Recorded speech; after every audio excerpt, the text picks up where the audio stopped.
Hello guys, and welcome back to this channel, where today guys, I'll be showing you how to create a GitHub theme.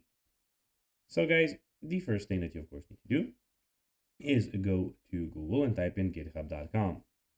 After that, you just need to go and log into your profile or register to GitHub if you haven't already done that, of course. But now guys, let's see what we have in front of us. So here in the top left corner, as you can see, we have home, issues, and all of those things. And in the top right corner, we have your profile, and there you can see your profile, your stars, your gits, everything here. You can see the settings and all of those formal things on your profile.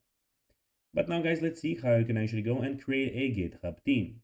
It is pretty simple, and you just need to go and follow these few steps to know how to do it in no time. First of all, log into your GitHub and select your profile photo, as I already told you. Then click on your organizations. So you need to go and click on your organizations, which you can click on when you click on your profile picture. And here you have your organizations. There, you need to click on new organization, of course, and name your new organization. So click it here. And here, of course, you need to go and select a plan.